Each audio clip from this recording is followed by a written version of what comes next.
The scream cut through the music like a blade. Not a scream of pain. Something worse. The kind that rips out of your throat when your brain can't process what your eyes are seeing.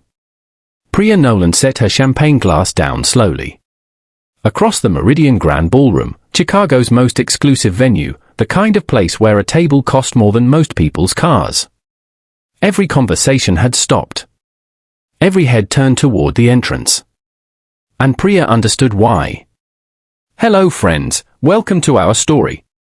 Before we dive deeper, let us know in the comments where you're watching from. We'd love to hear from you, and don't forget to hit that subscribe button so you never miss any of our upcoming videos. Dani Osei was standing at the top of the curved marble staircase. Dani, who cleaned Priya's bathrooms, who ironed Priya's blouses, who had spent the last 7 months on her knees scrubbing grout from Priya's kitchen tiles for $14 an hour. That Dani standing in a dress that made every woman in the room look like they dressed in the dark. Ivory silk. Not white ivory. The kind of color that exists only in certain light, shifting like water. Thousands of hand-stitched glass beads ran from the neckline down to the floor in cascading rivers.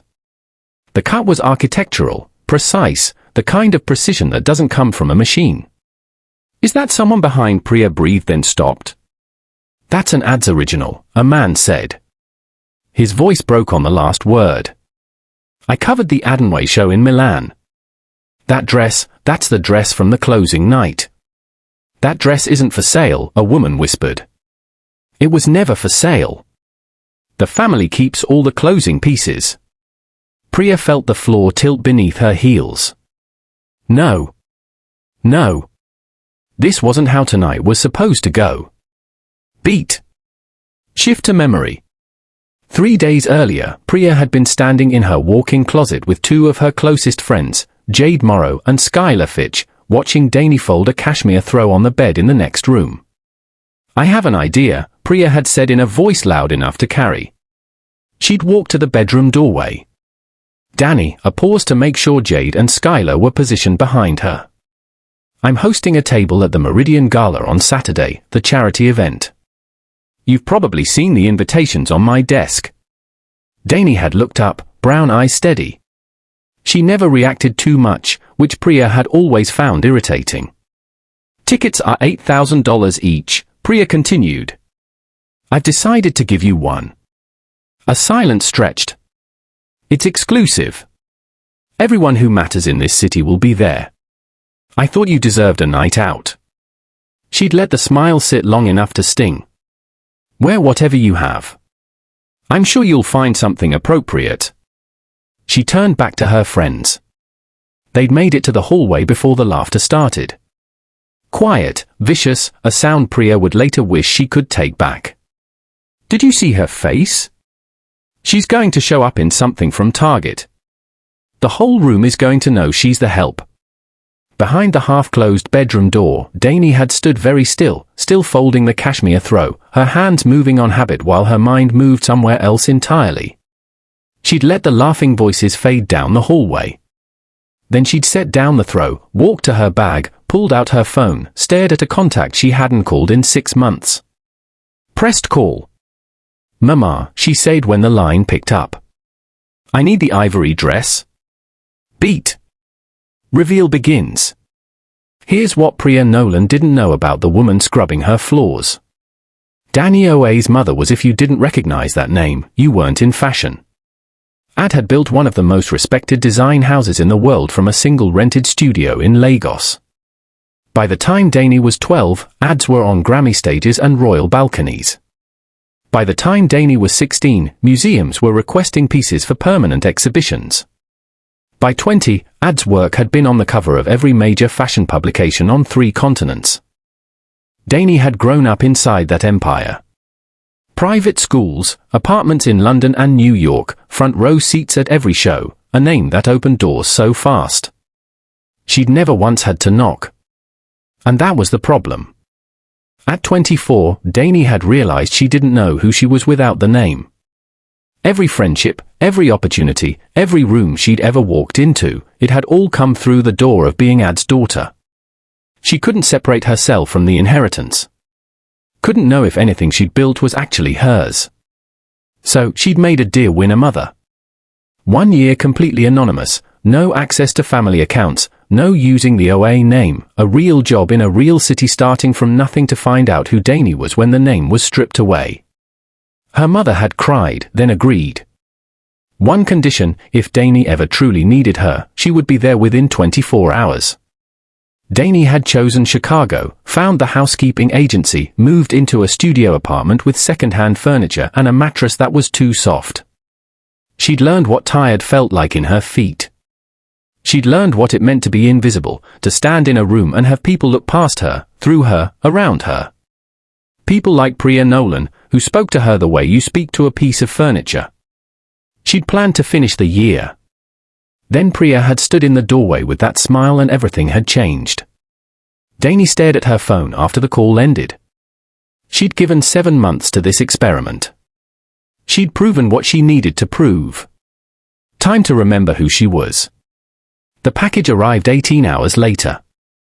Not by courier van, by a black car with a driver who buzzed the apartment intercom and handed her a sealed garment case, followed by 4 more people.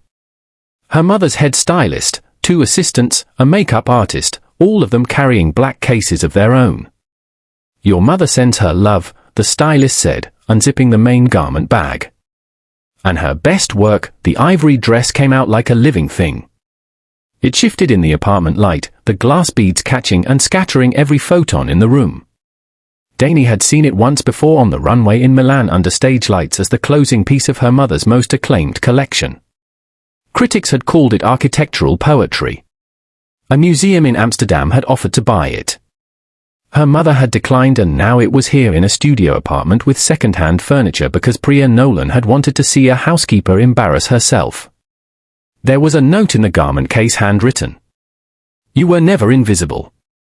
You were just choosing to be quiet. Come home when you're ready, Mama." Dani folded the note carefully and put it in her pocket.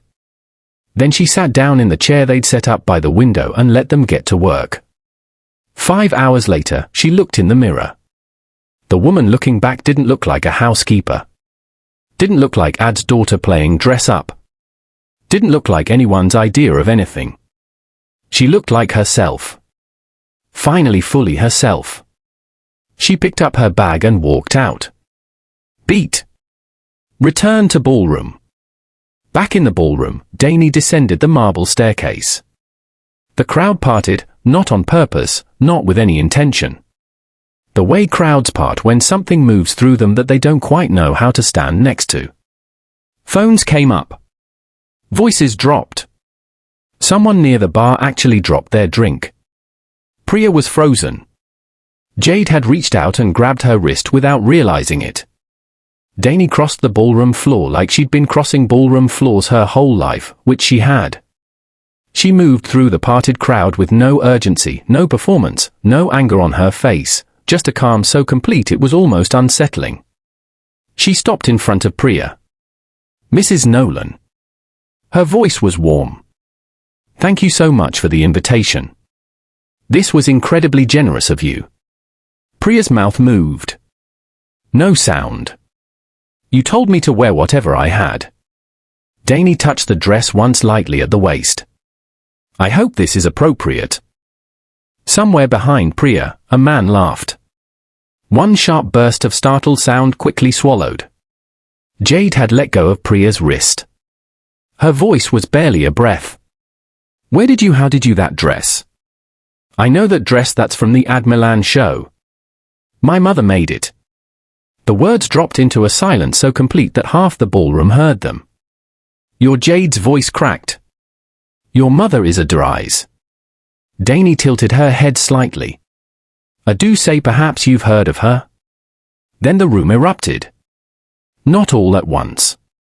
In waves, a gasp, then a ripple, then the full roar of 200 people simultaneously processing the same impossible information. Priya stood at the center of it like a woman in the eye of a storm. And unlike storms, this one wasn't moving around her. This one was looking directly at her. Priya found out what it felt like to become invisible inside of 20 minutes. The conversations that stopped when she approached, the eyes that slid away. Jade had walked off without explanation. Skylar was on the far side of the room having what looked like an animated horrified conversation with someone Priya didn't recognize. Meanwhile, Dani was surrounded. Fashion editors, executives from brands Priya had been trying to get meetings with for 2 years. The chairwoman of the charity, the venue owner, all of them leaning in, laughing, touching the dress, asking questions. Dani answered each one like she had all the time in the world. Priya's husband found her against the far wall. Nate Nolan was not a man who raised his voice. He didn't need to. 43 years old, built a commercial real estate empire from the ground up. The kind of man who communicated everything essential without changing his expression. He leaned in close. "Tell me what happened," he said quietly. "I didn't know who she was." "You invited our employee to a charity gala as what? A social joke? And she turns out to be Osei's daughter." He paused. "That's not a sentence I expected to say tonight." "I didn't know." "You were cruel to her for 7 months without knowing." His voice didn't change. "What exactly did you think you were doing?" Priya said nothing. The Osei family has business relationships with every major development firm in Europe and 3 of the largest commercial real estate funds in the world. Nate's jaw was tight. Personally sits on the board of 2 major foundations that we have been trying to partner with for 18 months. "Do you understand what you've done?" Priya's throat closed. "Fix it," Nate said. "Tonight or tomorrow you'll be fixing it without my name." He straightened his jacket, walked away, and Priya stood there alone in the middle of the most exclusive gala in Chicago for the first time in her adult life. Understanding what it felt like to take up space in a room and wish you didn't. She waited until the crowd around Dani had thinned. Then she crossed the room. She walked the same marble floor she'd walked 100 times at events like this, but it had never felt this long before. "Dani," she kept her voice steady by force of will. "Can I speak with you for a moment?" Dani excused herself from the conversation she was having gracefully without showing anything on her face. She followed Priya to a quiet alcove near the back of the room. Priya had prepared words. They evaporated. "I'm sorry," she said instead. Just that raw and graceless and real. "What I did, the invitation, the way I said it, I was trying to humiliate you. I've treated you badly for 7 months. I'm sorry." The silence that followed was the longest of her life. "Why?" Dani said. "Why? What? Why were you cruel to me?" Her voice carried no accusation. Genuine question. Priya opened her mouth. The honest answer was embarrassing in its smallness. "Because I thought you couldn't do anything about it. Because you were safe to be cruel to." She didn't have to say it out loud. Dani watched her face and understood. "That's what I thought," Dani said quietly. "You weren't cruel to me because of anything I did. You were cruel because you assumed you could be because you thought I had no power." She paused. That's the thing about people who only treat others well when there's something to gain. The moment the mask slips, everything's visible. Priya couldn't meet her eyes. "I believe you're sorry," Dani said, and her voice impossibly was soft. "I forgive you, Priya, but I need you to understand what tonight actually was, not what happened to me, what it showed about you. That's the part you have to carry." She said it the way you tell someone a hard truth, not to punish them, but because leaving them in ignorance would be its own kind of cruelty. Priya nodded. Her eyes burned. Dani returned to the party. Priya stayed in the hallco for a long time. 2 days later, Dani was boxing up her studio apartment. It was a small operation. She'd arrived with almost nothing and accumulated very little. 7 months of plain furniture, second-hand dishes, shoes that didn't match what she was used to. She'd been surprised over time by how much she didn't miss. The money, the name, the ease of every door opening. She hadn't missed any of it. She'd missed her mother's voice, the smell of the design studio, the specific kind of joy that came from watching someone put on a dress that made them feel like themselves for the first time. A knock at the door. Priya Nolan stood in the coat. Hallway. No designer outfit, no blowout, just a woman in jeans and a simple. Her face a little older looking than it had been 2 days ago in the way that some kinds of honesty age you. I know you're leaving, Priya said. I just wanted to say goodbye properly. Dani stepped back to let her in. Priya stood in the middle of the small apartment and looked around at the second-hand furniture, the single plant on the windowsill, the neatly stacked boxes. You really lived like this, she said, not with pity. Something more like all the whole time. That was the point. What did it teach you? Priya asked. And for the first time, it wasn't a performance. It was a real question from someone who genuinely needed to know. Dani was quiet for a moment. That dignity doesn't come from the outside.